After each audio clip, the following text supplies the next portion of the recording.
ഇപ്പം IndiGo crisis, അതേപോലെ തന്നെ ഡൽഹി പൊല്യൂഷൻ, അങ്ങനെയാണ് ഇതിൻ്റെ യഥാർത്ഥ ഉത്തരവാദി. നിങ്ങൾക്കറിയാം, ഇൻഡിഗോ ക്രൈസിസ് എന്ന് പറയുന്നത് ഇന്ത്യയുടെ ചരിത്രത്തിൽ ഇതേപോലെ ക്രൈസിസ് ഉണ്ടായിട്ടില്ല. ഏകദേശം 2200 ഫ്ലൈറ്റുകൾ ക്യാൻസലായിപ്പോയി. DGCA റെഗുലേറ്ററി പോയി അൺടർലി ഫെയിലിയർ ആയിപ്പോയി. ആരാ അതിൻ്റെ ഉത്തരവാദി? ആരാ? മോദി ഗവൺമെൻറ്. DGCയുടെ മുകളിലൊരു മന്ത്രിയുണ്ട്, കാരണം ഇതിനെയൊക്കെ കൺട്രോൾ ചെയ്യുന്നത്. അതിൻ്റെ ബോർഡിൽ ആരാ? ഇന്ത്യൻ പ്രധാനമന്ത്രി. അപ്പം ഇങ്ങനൊരു നിയമം ഉണ്ടാക്കി അതവരെ അംഗീകരിക്കുന്നില്ല. ഇതിനെപ്പറ്റി ഡിസ്കഷൻ നടത്തുന്നു. സുപ്രീം കോടതിയിൽ പോയി അവർക്കത് പറ്റത്തില്ല എന്ന് പറയുന്നു. ഇതൊക്കെ മോണിറ്റർ ചെയ്യുന്നൊരു ബോഡിയാണ് DGCA. ഇതിനെപ്പറ്റി ഡേ ടു ഡേ അഫയേഴ്സ് റിപ്പോർട്ട്സും ഒക്കെ വരാറുണ്ട് പത്രങ്ങളിലല്ല, ഗവൺമെന്റിന്റെ. ഇതേപ്പറ്റി പത്രങ്ങൾ റിപ്പോർട്ട് ചെയ്തു. എന്തുകൊണ്ടാ? അത് മനസ്സിലാക്കുക. Utter failure. എന്തോ ദുരന്തമായിരുന്നു ഈ പറയുന്ന 2-3-4 ദിവസങ്ങളിൽ ഇന്ത്യയിലെ എയർപോർട്ടുകളിൽ ഉണ്ടായത്. ഇന്ത്യക്കാരുടെ ദുരന്തമായി മാറിയ എയർപോർട്ടുകൾ. ലഗേജ് ഇല്ല, അതില്ല, ഇതില്ല. ഫാമിലി ആയിട്ടും കുട്ടികളായിട്ടൊക്കെ ഇവ പല രീതിയിൽ യാത്ര ചെയ്യുന്നവര് നാശക്കോടാലിയാക്കി.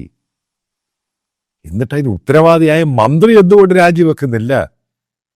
ഇൻഡിഗോ എന്നൊക്കെ പറയുന്ന ഗവൺമെന്റിന്റെ അടിയിൽ, അതായത് പ്രൈവറ്റ് കമ്പനി ആണെങ്കിലും ഗവൺമെന്റ് അതിന്റെ മുകളിൽ പൂർണ്ണമായിട്ട് ഉത്തരവാദിത്വമുണ്ട്.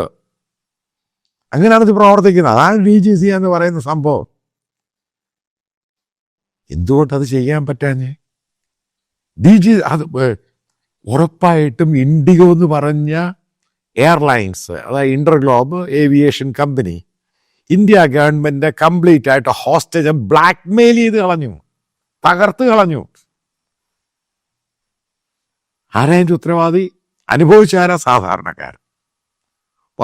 അതിനകത്ത് ഇപ്പം ഇന്ന് ആദ്യം ആലോചിക്കേണ്ടത്, ഇപ്പൊ എയർലൈൻസിൽ ഇപ്പൊ ഇന്ത്യയിൽ യാത്ര ചെയ്യുന്നത് ഒരു പ്രിവിലേജ് ക്ലാസ് അല്ല, എല്ലാവരും ഉണ്ട്. കാരണം അങ്ങനെയായി സംഭവം. കാരണം എക്കോണമി ബൂം ചെയ്യുന്നു, ആക്ടിവിറ്റീസ് ഉണ്ട്. ഓരോ ആൾക്കാർക്കും ഒരു മാസത്തിൽ 2-3 പ്രാവശ്യം ഫ്ലൈ ചെയ്യുന്നവരുണ്ട്. അല്ലെങ്കിൽ ഒരു മാസം, ഒരാഴ്ച, 7 ദിവസം, 8 ദിവസം ഫ്ലൈ ചെയ്യുന്നവരുണ്ട്.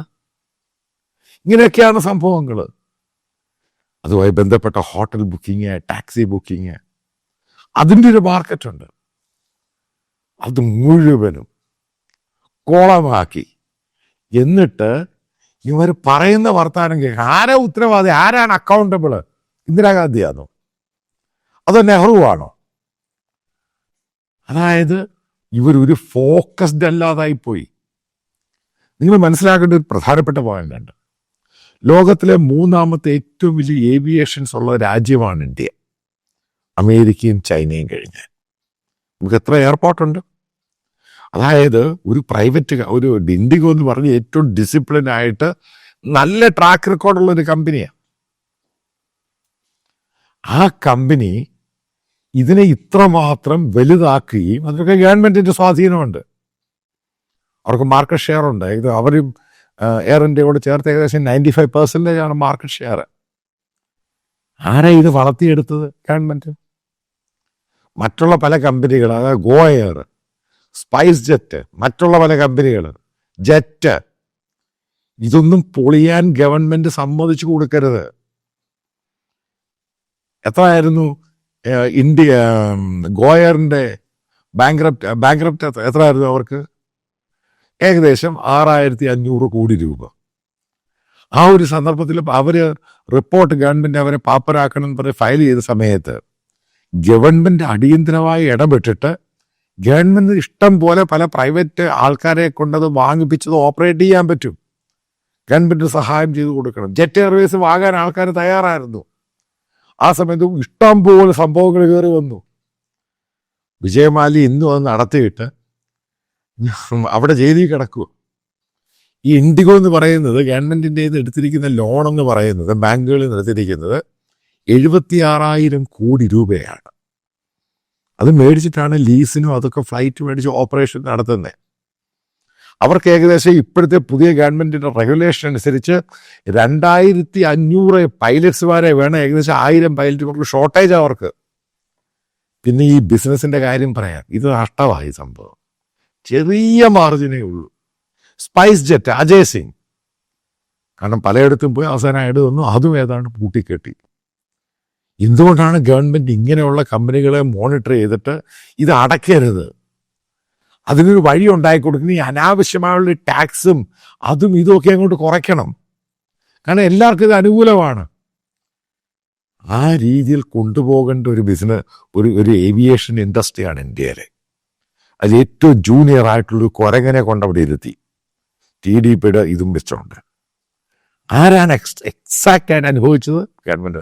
ഇവിടുത്തെ ഇന്ത്യക്കാരായ ഓരോ ജനങ്ങൾ, എത്രയോ എനിക്കറിയാവുന്ന സുഹൃത്തുക്കൾ, ബന്ധുക്കൾ, അവരെ ഇവരെ, അതായത് ദുരന്തമായിരുന്നു ഉണ്ടാക്കിയ, അതായത് ഗവൺമെൻറ് ക്ഷണിച്ച് വരുത്തിയ ദുരന്തം. എന്ത് മറുപടിയാണ് കൊടുക്കുന്നത്? അതേപോലെ മൊണോപ്പൊളി ഉണ്ടാക്കരുത്. ഇതേപോലെ ടെലികോമിലുണ്ടാവും. റിലയൻസ് ആണ് അപ്പുറത്ത്, എയർടെലിന് വളരെ കുറച്ചേ ഉള്ളൂ. നാളെ എയർടെലും റിലയൻസും കൂടെ വിചാരിച്ചു കഴിഞ്ഞാൽ ഇന്ത്യയിലെ ടെലികോം അത് കംപ്ലീറ്റ് തീർന്നു പോവും. ഇതാണ് മനസ്സിലാക്കേണ്ടത്. അതേപോലെ തന്നെ പലതും, ഒരു സെക്ടറല്ല പല സെക്ടറിലും ഇത് ബാധകമാണ്. ഒരു കാരണവശാലും മറ്റുള്ള കമ്പനികൾ, അതായത് ഈ വോഡാഫോൺ, അവർക്കിത് കേസും പ്രശ്നമൊക്കെ വന്നു, നാശമായി. അവർക്ക് 4G ആണ്. ഇപ്പം ജലമെടുത്ത് 5G സ്റ്റാർട്ട് ചെയ്ത് അവരുടെ സർവീസ് വളരെ മോശമാണ്. ആൾക്കാർ പോർട്ട് ചെയ്യുക. അങ്ങനെ വന്നു കഴിയുമ്പോൾ ആകെ 2 കമ്പനികളേ ഉള്ളൂ. അവർക്ക് നാളെ എന്ത് രീതിയിൽ ഇന്ത്യയെ ബ്ലാക്ക് മെയിൽ ചെയ്യാം, ഏത് രീതിയിലും. ഈ സാധനം നിർത്തിക്കളയെ എന്ത് ചെയ്യാൻ പറ്റും? ഇപ്പം ഗവൺമെൻറ് നാളെ ഇൻഡിഗോ പറയാം ഞങ്ങൾ ഓപ്പറേറ്റ് ചെയ്യുന്നില്ലേ, ഗവൺമെൻറ് അങ്ങ് ഓപ്പറേറ്റ് ചെയ്യുന്നു പറഞ്ഞ് എന്ത് ചെയ്യും? ഒരു പാപ്പ ഹർജി അങ്ങ് ഫയൽ ചെയ്യും, ഞങ്ങളങ്ങ് വിട്ടുപോവുക. നിങ്ങളങ്ങ് ചെയ്തു, എന്ത് ചെയ്യാൻ പറ്റും? ഇതൊന്നും നമ്മൾ ഇതൊക്കെ ആൻറ്റിസിപ്പേറ്റ് ചെയ്തോണം. ആരെ കൊണ്ട് ഇത് ഫ്ലൈ ചെയ്യിപ്പിക്കും? ഇവിടെയാണ് ഗവൺമെൻറ് പല കാര്യങ്ങളിലും വിഷൻ, അതായത് എയർപോർട്ട് ഉണ്ടാക്കി, അതുണ്ടാക്കി, ലൈസൻസ് കൊടുക്കുന്നു, റെഗുലേറ്ററി ഉണ്ട്, അതും എല്ലാം ഉണ്ട്. എന്തുകൊണ്ടാണ് ഇങ്ങനെയുള്ള കാര്യങ്ങൾ മോണിറ്റർ ചെയ്ത് സസ്റ്റെയിൻ ചെയ്ത് മുന്നോട്ട് എങ്ങനെ പോകേണ്ടത്? എന്തുകൊണ്ടാണ് മറ്റുള്ള എയർലൈൻസ് ഇത്രയും പെട്ടെന്ന് പൂട്ടുന്നത്? അത് പൂട്ടാൻ സമ്മതിക്കരുത്. അവിടെ ഗവൺമെൻറ് കൂടെ നിൽക്കണം. അത് കഴിഞ്ഞിടയ്ക്ക് എയർ ഇന്ത്യയുടെ പുതിയ റിപ്പോർട്ട് നിങ്ങൾ കണ്ടു കാണും. ഓപ്പറേഷൻ സിന്ദൂറിന് ശേഷം അവർക്ക് നഷ്ടമെന്ന് പറയുന്ന 4000 കോടി. കാരണം പാകിസ്ഥാൻ്റെ സ്കൈയിൽ കൂടെ ഫ്ലൈ ചെയ്യാൻ പറ്റത്തില്ല.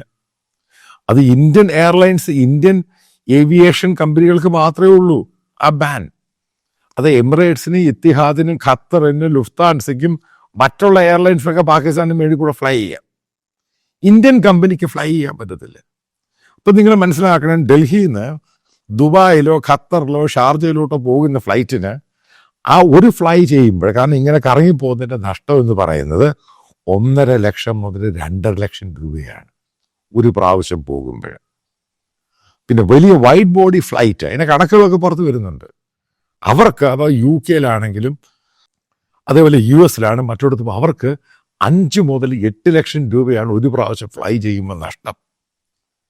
ആലോചിച്ച് നോക്കുക. അതെല്ലാം കൂടെ ഷൂട്ട് ചെയ്ത് ഇത്രയായി ഏകദേശം 1 വർഷം ഈ പറയുന്ന സംഭവം നീണ്ടു നിൽക്കുകയാണെങ്കിൽ ഇന്ത്യയിലെ എയർലൈൻസ് കമ്പനികൾക്ക് 1100 കോടി നഷ്ടമാണ്. ഇതെങ്ങനെ ഇത് തിരിച്ചെടുക്കാൻ പറ്റും? അവിടെയാണ് ഗവൺമെൻറ് ഇടപെടേണ്ടത്. ഞാൻ ഇതിനകത്ത് ഒരു സൊല്യൂഷൻ്റെ കാര്യമാണ്. ഞാൻ ഈ ട്രെയിൻഡ് പൈലറ്റോ ഏവിയേഷൻ എക്സ്പേർട്ടോ ഒന്നുമല്ല. ഇതൊക്കെ ഡാറ്റ അവൈലബിൾ ആണ്. ഈ കമ്പനികൾ തന്നെ പറയുന്നുണ്ട് ഗവൺമെൻറ്റിന് ഇത്ര നഷ്ടം ഉണ്ടായിട്ടുണ്ട്, അതിനൊരു സൊല്യൂഷൻ തരാൻ പറയുന്നുണ്ട്.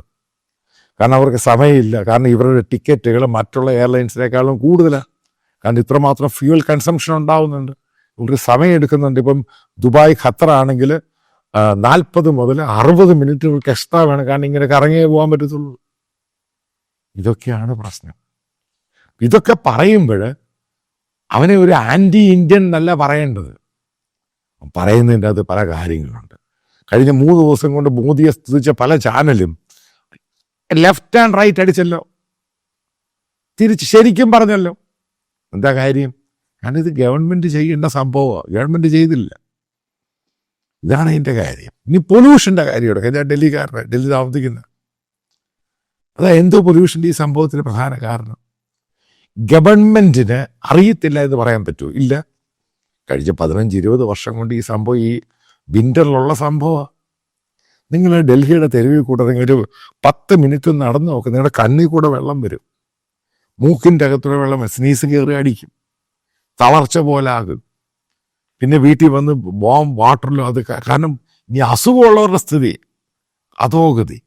കൊച്ചുകുട്ടികൾ തുമ്മല്, അത് ഇവിടുത്തെ ആശുപത്രികളെല്ലാം ഈ പൊല്യൂഷൻ കൊണ്ട് നിറഞ്ഞിരിക്കുക. ഇത് ഗവൺമെന്റ് ചെയ്യാൻ പറ്റത്തില്ല. ഇത് കേജ്രിവാളാണ് മുഖ്യമന്ത്രി? അല്ല, BJPയുടെ രേഖാ ശർമ്മയാണ് മുഖ്യമന്ത്രി. മുനിസിപ്പാലിറ്റി ആരാ ഭരിക്കുന്നത്? BJP ഭരിക്കുന്നത്.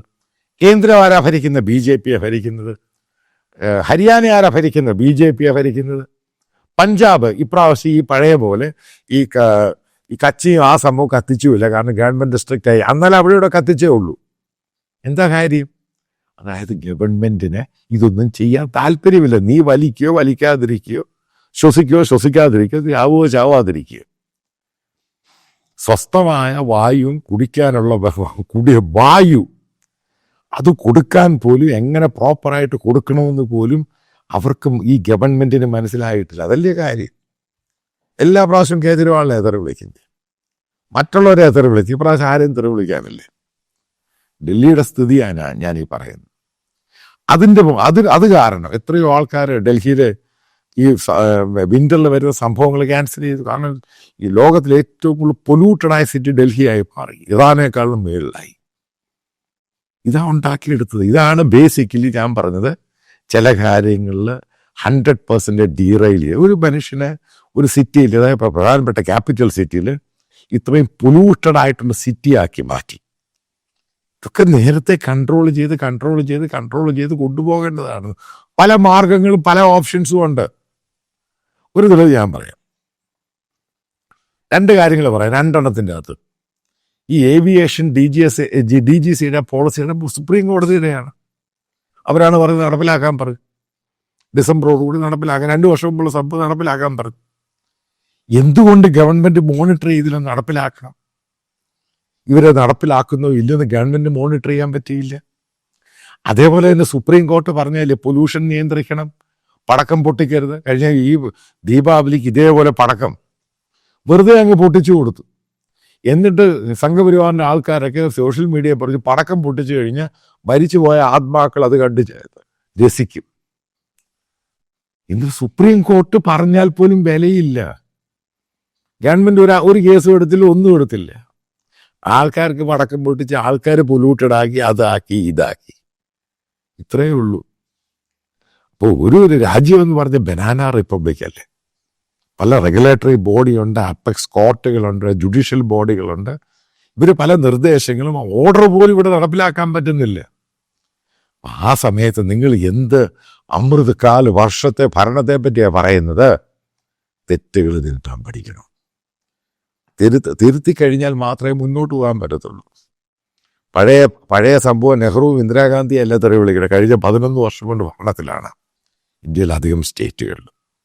അതായത് പൊല്യൂഷൻ മാത്രമല്ല, ഏവിയേഷൻ മാത്രമല്ല, അതേപോലെ ഹൈവേയുടെ നിർമ്മാണം. നമ്മൾ ഉദ്ദേശിച്ചു ഇതേപോലെ ഹൈവേ പൊളിയുമെന്ന്. എവിടെയൊക്കെ നമ്മൾ എല്ലായിടും ഉരുവപ്പെട്ട എല്ലായിടത്തും ഇത് പൊളിഞ്ഞു. പല ഹൈവേയുടെ വർക്ക് ഹോൾട്ട് ചെയ്തിരിക്കുക. എന്താ പറ്റിയത്? അവിടെയാണ് മോദി ഗവൺമെന്റ് പോസ്റ്റ്മോർട്ടം ചെയ്ത് എന്ത് പറ്റി സംഭവം. വളരെ കൃത്യമായിട്ട് കാര്യങ്ങൾ പോയി. ഓരോന്നും അതും ഇതും പറഞ്ഞ സംഭവങ്ങളെല്ലാം നെഗറ്റീവായിട്ട് വരുന്നു. എന്താ ഇതിൻ്റെ കാരണം? ഇതാണ് പ്രധാനമായിട്ടും ഗവൺമെന്റ് പഠിക്കുക. അതായത് നമ്മുടെ പെർഫെക്ഷൻ എന്ന് പറയുന്നത്, മോദി ഗവൺമെന്റ് പെർഫെക്ഷൻ, അതിൻ്റെ ഡെലിവറി, ഇതിനൊക്കെ വിഘാതമുണ്ടായിട്ടുണ്ട്. അത് തിരുത്താൻ ഗവൺമെന്റ് തയ്യാറാണെങ്കിൽ മാത്രമേ കാര്യങ്ങൾ സ്മൂത്തായിട്ട് പോവുകയുള്ളൂ. കാരണം നമ്മുടെ ഡിപ്ലോമസി തകർന്നു പോയി, നമ്മുടെ ഇന്റർനാഷണൽ ഡിപ്ലോമസി ഡിസാസ്റ്ററായി. ഡൊമസ്റ്റിക് ആയിട്ട് ഇവിടെ ഇലക്ഷനൊക്കെ ജയിക്കുന്നുണ്ട്, സത്യമാണ്. പക്ഷെ കാര്യങ്ങളൊന്നും പ്രോപ്പറായിട്ട് നടക്കുന്നില്ല. എന്നതിൻ്റെ പ്രധാനപ്പെട്ട 2 തെളിവുകളാണ്. ഒന്ന് പൊല്യൂഷൻ, 2ാമത് ഏവിയേഷൻ സെക്ടർ കൊളമാക്കിയത്. ഇതിന് ഉത്തരവാദി മോദി ഗവൺമെന്റ് മാത്രമാണ്, വേറെ ആരും ഇതിന് ഉത്തരവാദിയല്ല.